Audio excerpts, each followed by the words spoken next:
আসসালামু আলাইকুম প্রিয় দর্শক, অন্য মঞ্চের আলাপচারিতায় আপনাদের সকলকে আমন্ত্রণ জানাচ্ছি। প্রিয় সুধী, যে যেখান থেকে দেখছেন সবাইকে অনেক অনেক প্রীতি ও শুভেচ্ছা। আমরা সাম্প্রতিক সময়ে অনেক খবর দেখছি, তার মধ্যে একটি খবর গতকাল প্রথম আলোতে দেখলাম। স্বরাষ্ট্রমন্ত্রী তার সিদ্ধান্ত জানাচ্ছেন মন্ত্রী পরিষদ বা সচিবদের সাথে আলোচনার পর, পুলিশ অফিসারদের সাথে আলোচনার পর, যে বাংলাদেশে এই মুহূর্তে ইসলামিক ক্লেরিক জাকির নায়েককে আসার পারমিশন দেবেন না। কেন দেবেন না? বলছেন তারা সিকিউরিটি নিশ্চিত করতে পারবেন না। তাহলে যে পাকিস্তানের বড় বড় নেতা আসতেছে, মন্ত্রী আসতেছে, পাকিস্তান থেকে সেনাবাহিনী আসতেছে, সেনাবাহিনীর 3 বাহিনীর যে সমন্বয়ক তিনি আসতেছে, তো ওদের তো কোনো সমস্যা হচ্ছে না। জাকির নায়েকের সমস্যা কেন বাংলাদেশে? জাকির নায়েক তো পাকিস্তানের সেনাপ্রধান বা পাকিস্তানের সেনাবাহিনীর সেকেন্ড ইন কমান্ড যিনি জেনারেল, অথবা পাকিস্তানের রাষ্ট্রদূত, অথবা পাকিস্তানের মন্ত্রী, পররাষ্ট্রমন্ত্রী বাংলাদেশে এসে ঘুরে বেড়াচ্ছে, চষে বেড়াচ্ছে, তাদের নিরাপত্তায় তো কোনো সমস্যা হচ্ছে না। তাহলে ডক্টর জাকির নায়েক বাংলাদেশে আসবে, এর জন্য সিকিউরিটির সমস্যাটা কি? আসলে আপনাদেরকে আসল কথাটা জানা দরকার।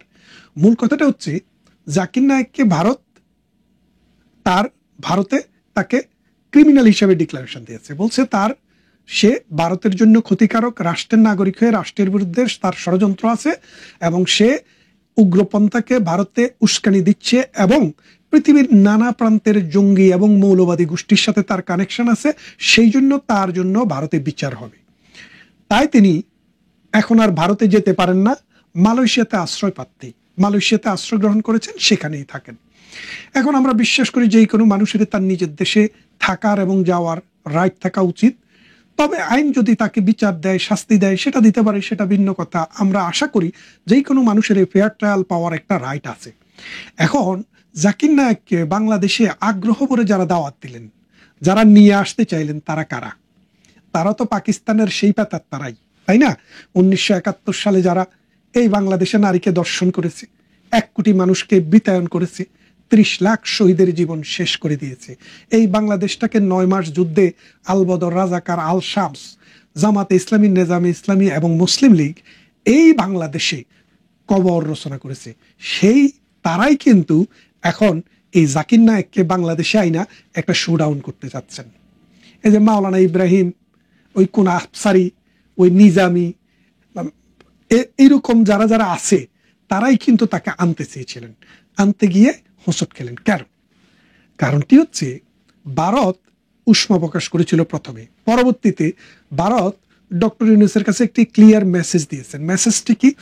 মেসেজটি হচ্ছে যে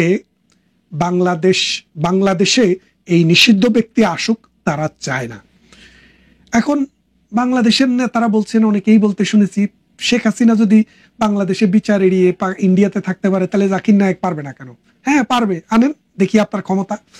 তো সরকারের এই অবস্থানটাকে ভারতের আর্মির দপ্তর থেকে বাংলাদেশের আর্মির দপ্তরকে জানিয়ে দিয়েছে যে যদি জাকির নায়েক বাংলাদেশে আসে, তাহলে সার্জিক্যাল স্ট্রাইক করে যেভাবে পাকিস্তানকে নাস্তে নাবুদ করে দিয়েছিল, ঠিক তেমনি বাংলাদেশ থেকে এই জাকির নায়েককে তারা সার্জিক্যাল স্ট্রাইকের মতো করে বাংলাদেশে আইসা, আপনারা জানেন যে দ্বিতীয় বিশ্বযুদ্ধের পরে আইকম্যান, মানে হিটলারের এক সহযোগী, আমেরিকা মানে জার্মানি থেকে পালিয়ে আশ্রয় নিয়েছিল ওই আর্জেন্টিনাতে।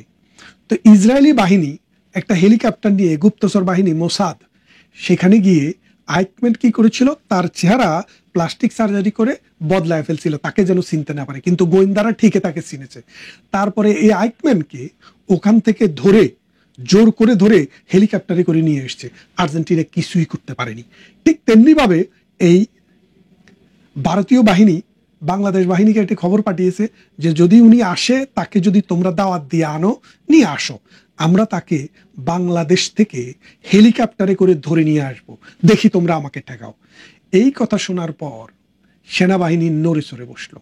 সেনাবাহিনী দ্রুত ডক্টর ইউনূসের কাছে খবর পাঠাইলো যে স্যার, আমরা কিছুই করতে পারবো না, ভারতীয় বাহিনীর সাথে যুদ্ধ করার মতো ক্ষমতা বাংলাদেশ আরো 1000 বছরে অর্জন করবে না, সুতরাং এই মুহূর্তে আমরা কি ভারতের সাথে এই কনফ্রন্টেশনে যাব, নাকি জাকির নায়েককে নিষেধ করব? তখন ডক্টর ইউনূস তার সেলা, ওই যে আমাদের সেনাবাহিনীর থেকে অবসর পাওয়া মেজর জেনারেল নাকি কর্নেল, এই স্বরাষ্ট্রমন্ত্রী, তিনি কি করলেন? তিনি একটি মিটিং করলেন, রাজনীতিবিদদেরকে নিয়ে মিটিং না, কিন্তু এই মিটিংটা করলেন সিকিউরিটি অফিসার, মানে পুলিশ এবং তার সচিবদেরকে নিয়ে। তারা ওই মিটিংয়ে বলে দিলেন যে এই মুহূর্তে সিকিউরিটি রিজনে, নিরাপত্তার স্বার্থে ডক্টর জাকির নায়েককে বাংলাদেশে আমন্ত্রণ জানানো হবে না। তার মানেটা কি দাঁড়াচ্ছে? তার মানেটা দাঁড়াচ্ছে যে যেই রাজাকার, যেই আলবদর, যেই মৌলবাদী গোষ্ঠী, যে সাম্প্রদায়িক গোষ্ঠী সারা পৃথিবীতে মৌলবাদ চড়ায়, জঙ্গিবাদ চড়ায়, তারা যারা আফগানিস্তানে যায় যুদ্ধ করে, সিরিয়াতে আইএসের সাথে সিরিয়াতে যায় আইএসে যোগ দেয়, তাদেরকে, অথবা তেহরিকে তালেবান সেখানে যায় যুদ্ধ করে মারা যায়, তারাই কিন্তু জাকির নায়েককে বাংলাদেশে আনার পায়তারা করেছিল। আর এই পায়তারার পিছনে সরকারকে ভারত একটি ক্লিয়ার মেসেজ দিয়ে দিয়েছে। এখন দেখেন ভারত এই মেসেজ কেন দিতে পারলো। ভারতের সাথে যখনই মালয়েশিয়ার রাজধানী কুয়ালালামপুরে যখন একটি চুক্তি হয়ে গেল আমেরিকার, ওই চুক্তিটি হওয়ার পরে, চুক্তিটি কি? প্রতিরক্ষা সহযোগিতা চুক্তি। ভারতের ওই চুক্তির একটি ক্লজে রয়েছে, ভারত যেই সব ব্যক্তি এবং রাষ্ট্রকে, স্থানকে তাদের রাষ্ট্রের ইন্টিগ্রিটির জন্য, তাদের মানে নিরাপত্তার জন্য হুমকি মনে করে, সেই সব ক্ষেত্রে ভারত অন্য পক্ষকে, আমেরিকা অন্য পক্ষকে সহযোগিতা করবে না, বরং ভারতের সাথে কোঅপারেট করবে, যাতে ভারত তার নিরাপত্তার ইস্যুটাকে রিলিঙ্গুইশ করতে পারে। সেই জন্য ভারত সেই শক্তিতে বলবান হয়ে, সেই বলে বলবান হয়ে ভারত এই নোটটি বাংলাদেশ সেনাবাহিনীর কাছে পাঠায়। সেনাবাহিনী ডক্টর ইউনূসকে দেয়, ইউনূস তার স্বরাষ্ট্রমন্ত্রীকে দেয়, নিজে না বলে স্বরাষ্ট্রমন্ত্রীকে দিয়ে এই ইসলামিক ক্লেরিক বাংলাদেশে আসা থেকে বিরত থাকার জন্য নির্দেশ দেওয়া হয়। তার মানে যারা নির্বাচনের আগে জাকির নায়েককে এনে বাংলাদেশে একটু নির্বাচনী প্রচারণা করতে চেয়েছিলেন, তারা আর সেটা পারেননি। তবে আমি শুনেছি কাজী ইব্রাহিম, ইনি বলেছিলেন যে সরকারি কোনো নিরাপত্তার দরকার নাই, তার নাকি জিন বাহিনী আছে, সে জিন বাহিনী দিয়ে নিরাপত্তা নিশ্চিত করবেন। তো এই জিন বাহিনী দিয়ে নিরাপত্তা নিশ্চিত করার যে নিশ্চয়তা তিনি দিতে চেয়েছিলেন, ডক্টর ইউনূস তার পরিষদবর্গ সেটার উপরে সন্তুষ্ট ছিলেন না, এবং তারা মনে করেছেন কাজী ইব্রাহিমের এইসব ভুয়া জিন দিয়ে কোনোভাবে জাকির নায়েককে এই বাংলার জমিনে রক্ষা করা সম্ভব হবে না।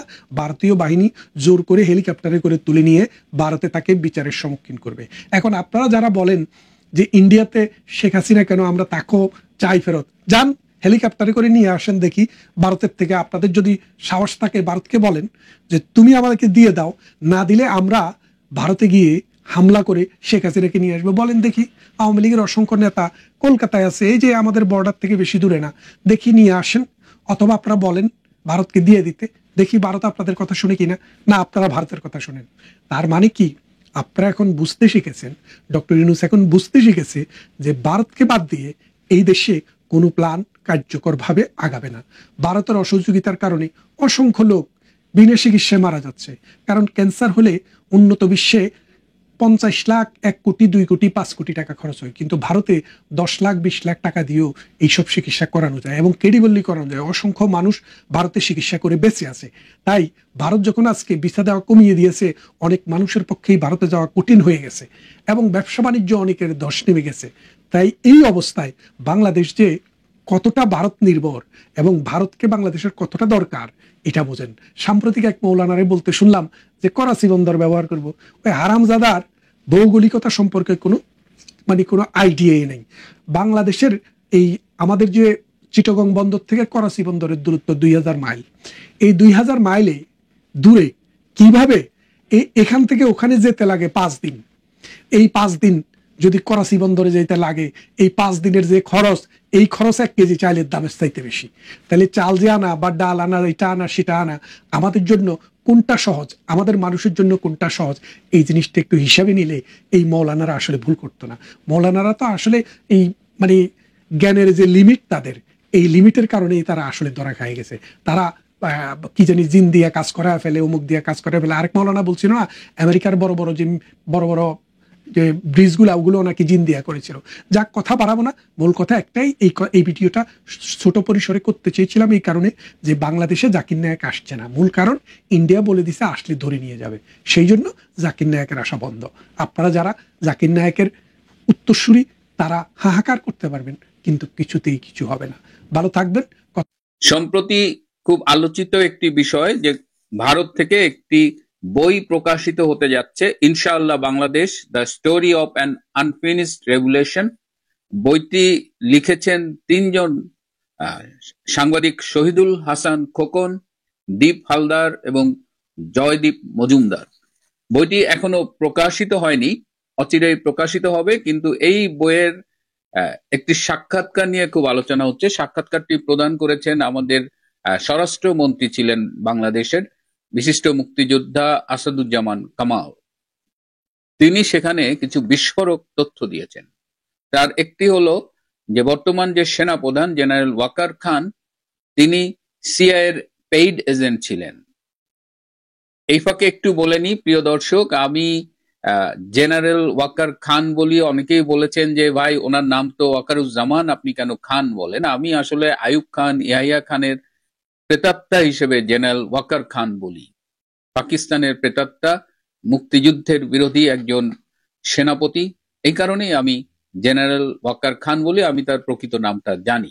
যাই হোক, আমাদের আসাদুজ্জামান কামাল সাহেব যে তথ্যটি দিয়েছেন, সেই তথ্যটির সাথে যদি আমরা গত বছরের আগস্টের শেষ সময়টা একটু মিলিয়ে নিই, তাহলে এই আসাদুজ্জামান কামালের এই সাক্ষাৎকার যেটি দিয়েছেন, এবং এই সাক্ষাৎকারটির সত্যতা নিয়েও কিন্তু কথা উঠেছে। অনেকে বলেছেন যে তিনি হঠাৎ এতদিন পরে এটা বললেন, কিন্তু আমি যতটুকু খোঁজ নিয়েছি, আমি বিভিন্ন পর্যায়ে খোঁজ নিয়েছি যে এটা it's true, what E shed is true, এবং এটা একটা অফিসিয়াল ভার্সন, এটা তার ব্যক্তিগত কোনো কথা না। এবার আমি আপনাদের একটু দুয়ে দুয়ে চার মেলাতে বলবো। 3 তারিখে বঙ্গভবনে দীর্ঘ একটা বৈঠক হয়েছিল প্রধানমন্ত্রীর সাথে। সেখানে সেনা প্রধান ছিলেন, বিভিন্ন বাহিনীর প্রধান ছিলেন, নিরাপত্তা বাহিনীর প্রধান ছিলেন, পুলিশের প্রধান আইজিপি ছিলেন।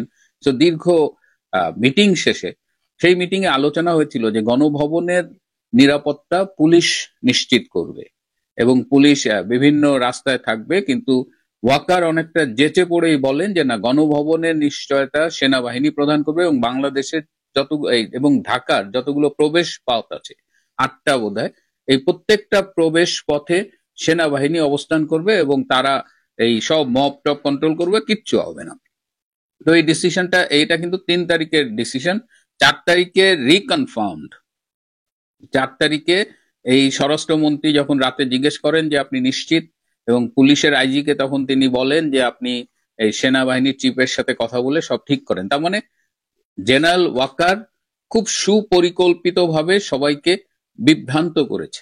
এবং 5 তারিখের ঘটনা তো আপনারা জানেন, পুলিশের তেমন কোনো সক্রিয়তা দেখা যায়নি। পুলিশ আসলে এক পর্যায়ে নিরুপায় ছিল, কারণ সেনাবাহিনীর পক্ষ থেকে আন্দোলনকারীদের কাছে খবর চলে গেছে, মেসেজ চলে গেছে যে তোমরা বিনা বাধায় ঢাকায় প্রবেশ করো, এবং সেনাবাহিনীকে নিষ্ক্রিয় করে রাখা হয়েছিল। সেনাবাহিনী কোনো বাধা প্রদান করেনি। তার মানে আন্দোলনকারীদের সাথে জেনারেল ওয়াকারের একটা আন্ডারস্ট্যান্ডিং ছিল।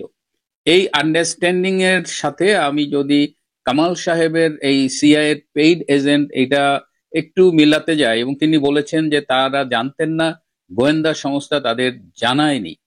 এইখানে একটা ইনফরমেশন একটু খুব জরুরি দরকার, যে জেনারেল ওয়াকার ছাত্র জীবন থেকে শিবিরের রাজনীতির একদম সর্বোচ্চ পর্যায়ে জড়িত ছিল, যেটাকে সদস্য বলে, সাথী সদস্য। শিবিরের সদস্য অনেক উপরের পর্যায়ে, বা সাথী হোয়াটএভার, শিবিরের সে সর্বোচ্চ পর্যায়ে ছিল, এবং অল থ্রু আর্মিতে থাকাকালীন সে জামাতের লিঙ্কটা মেনটেন করেছে, এবং জামাতের যে গোলাম আজমের ছেলে রয়েছে, যুদ্ধ অপরাধী গোলাম আজমের পুত্র, একসময় বরখাস্ত হয়েছিলেন ব্রিগেডিয়ার আজমি, তার সাথে কিন্তু তিনি সবসময় সুসম্পর্ক বজায় রাখতেন এবং এই জামাতের লিঙ্কটা বজায় রাখতেন। যেদিন 2024 সালের 23শে জুন সরকারের অর্ডার হয়েছিল যে জেনারেল ওয়াকার সেনাপ্রধান হবে, সেই দিন জামাত মিষ্টিমুখ করেছিল তাদের বিভিন্ন পর্যায়ে, এবং সেনাবাহিনীতে কিন্তু একটা মোরালে সবাই জানতো জেনারেল শফিউদ্দিনের পরে কে সেনাপ্রধান হবে, এটা নিয়ে যখন আলোচনা হতো জানতো যে জেনারেল ওয়াকার হবে। সুতরাং জেনারেল ওয়াকার টার্গেট করা ছিল যে জেনারেল ওয়াকার দায়িত্ব নিলেই বাকি ঘটনাগুলো ঘটানো হবে। এবং জেনারেল ওয়াকার যেদিন দায়িত্ব নেয় সেদিন আমাকে একজন উচ্চ পদস্থ সামরিক কর্মকর্তা বলেছিলেন যে মাত্র 2 মাসও লাগবে না, তার মধ্যেই দেখতে পারবেন ওয়াকার কি মাল। সো 2 মাসও কিন্তু লাগেনি। আমার সেই সামরিক কর্মকর্তার কথাটা খুব কানে বাজে যে 2 মাসও লাগবে না। সো ঘটনাটা ওখানেই হয়েছে। সিআইএ কিভাবে এখানে জড়িত হলো বা ওয়াকার কি করে সিআইএর এজেন্ট হলো সেটা নিয়ে আমি যদি একটু কথা বলি। বাংলাদেশে এই সিআইএর যে রেজিম চেঞ্জ, সেই প্ল্যানটা কিন্তু অনেকদিন ধরেই চলছিল। 2018 থেকে ধীর লয় শুরু হয়েছে, 2022-এ এসে এটা অনেক স্ট্রং হয়েছিল। তো সেই হিসেবে তারা যেহেতু বিএনপি বারবার ব্যর্থ হচ্ছিল সরকার বিরোধী আন্দোলনে, এবার তারা টার্গেট করেছিল জামাতের মাধ্যমে তারা এই রেজিম চেঞ্জের আন্দোলনটা করবে, এবং সেখানে শিবিরকে কাজে লাগানো হয়েছিল যারা ছাত্রলীগে ইনফিল্ট্রেট করেছিল। তো সেই হিসেবে যেহেতু জামাতের সাথে ওয়াকার আগেই লিঙ্কড, সেহেতু অটোমেটিক আর কি জামাত সিআইএর লিঙ্কে সাড়া দিয়েছে। আপনারা যদি একটু খোঁজ খবর রাখেন, সিআইএ বা আমেরিকা আর্মিকে কনভিন্স করার জন্য অনেক আগে চেষ্টা করেছে। জেনারেল আজিজের কথা আপনাদের মনে আছে, সেনাপ্রধান জেনারেল আজিজ, তার কাছেও পিটার হাস বেশ কয়েকবার ধর্ণা দেওয়ার চেষ্টা করেছিলেন, কিন্তু জেনারেল আজিজ ব্যস্ততার কারণে হোক কিংবা ইচ্ছাকৃতভাবেই হোক কখনই পিটার হাসকে অ্যাপয়েন্টমেন্ট দেননি। পরবর্তী সেনাপ্রধান জেনারেল শফিউদ্দিনকেও আমেরিকার এই পিটার হাস এবং সিআইএর প্রতিনিধিরা অ্যাপ্রোচ করেছিল। শফিউদ্দিনের কাছেও তারা খুব একটা সুবিধা করতে পারেনি, কিন্তু জেনারেল শফিউদ্দিনের সাথে হয়তো বা একটা মিটিং হয়েছে, আমি নিশ্চিত না। কারণ এটা এ কারণেই বলছি যে জেনারেল শফিউদ্দিন তার বন্ধুদের সাথে খুব মজা করতো, দোস্ত একটা চেঞ্জ হইতে পারে। হ্যাঁ, ইট ওয়াজ এ জোক। আমি কেন জানি, কারণ তিনি আমার কলেজের বড় ভাই ছিলেন, সুতরাং তার বন্ধুদের সাথে বিভিন্ন আলোচনা আমিও মাঝে মধ্যে জেনে যেতাম। যাই হোক, জেনারেল আজিজের কাছে ব্যর্থ হয়ে, জেনারেল শফিউদ্দিনের কাছে ব্যর্থ হয়ে তারা জেনারেল ওয়াকারের ব্যাপারে, যেহেতু এখানে জামাত ইনভলভ ছিল, সো সিআইএ জামাত ওয়াকার একেবারে খাপে খাপ মিলে গেছে। এবং তিনি যেটা করেছেন যে মাননীয় প্রধানমন্ত্রী শেখ হাসিনার বিশ্বাসটাকে কাজে লাগিয়েছেন। শেখ হাসিনার সাথে তিনি বেইমানি করেছেন, এবং এই বেইমানি যে গত 5ই আগস্ট রেজিম চেঞ্জেই শেষ হয়ে গেছে তা না, গত 14 মাসও সে কন্টিনিউয়াসলি শেখ হাসিনাকে বিভ্রান্ত করেছেন। তিনি বিভিন্ন সময়ে শেখ হাসিনার সাথে যোগাযোগ করেছেন, কথা বলেছেন, শেখ হাসিনার সাথে নানা রকমের প্ল্যান করেছেন, এবং তিনি শেখ হাসিনার সাথে যতবার কথা বলেছেন সাথে সাথে তিনি ডক্টর ইউনূস এবং জামাতের আমির ডাক্তার শফিকুর রহমানকে সেটা জানিয়ে দিয়েছেন। অর্থাৎ শেখ হাসিনাকে তিনি একটি বিভ্রান্তির মধ্যে রেখেছেন। একই কাজ তিনি করেছেন ভারতীয় সেনাপ্রধানের সাথেও। ভারতীয় সেনাপ্রধানের সাথে কথা বলে সব তাল দিয়েছেন, এই করব সেই করব করে, যে এইগুলো কাউন্টার এই আবারও ইউনূস এবং শফিকের কাছে জানিয়ে দিয়েছেন। এবং যখন ওয়াকার ধরা পড়ে গেছে শেখ হাসিনার কাছে এবং ভারতীয় সেনাপ্রধানের কাছে, তারপর থেকে তারা কিন্তু আর ওয়াকারের সাথে কোনো রকমের যোগাযোগ করে না। ওয়াকার খুব সম্প্রতিও চেষ্টা করেছে শেখ হাসিনার সাথে যোগাযোগ করে কথা বলবার জন্য, কিন্তু ওয়াকার নিজে না পেরে তার প্রতিনিধির মাধ্যমে, এবং আপনারা জানেন যে শেখ হাসিনার অত্যন্ত দুঃসম্পর্কের একটি আত্মীয়, সেই আত্মীয়দের মাধ্যমে তিনি চেষ্টা করেছিলেন শেখ হাসিনার কাছে পৌঁছানোর জন্য। দেশের বাইরে ওয়াকারের একজন প্রতিনিধি গিয়েছিলেন কুয়ালালামপুরে, এবং সেখান থেকে চেষ্টা করেছিলেন, এবং আরো একজন আত্মীয়কে, শেখ হাসিনার একজন আত্মীয়কে কুয়ালালামপুরে আনা হয়েছিল, এবং তারা চেষ্টা করেছিলেন শেখ হাসিনার সাথে যোগাযোগ করবার জন্য, কিন্তু নেত্রীকে তারা ফোনে পাননি, এবং নেত্রী খুব সচেতন ভাবেই ওয়াকারের সাথে আর কোনো যোগাযোগ যোগাযোগ অ্যালাউ করছেন না আর কি, সোজা কথা। তো ওয়াকার এখন মোটামুটি কট। ওয়াকারের পৃথিবীটা খুব ছোট হয়ে আসছে। গতকাল আমি জামাত ফুরফুরে মেজাজে আছে একটা এপিসোড করেছিলাম। জামাতের সেই থিঙ্ক ট্যাঙ্ক ওয়াকার সম্পর্কে বলেছিল, এর আগে একবার রাজনৈতিক ভাবে তারা বলেছিল ওয়াকার একটা মুনাফেক।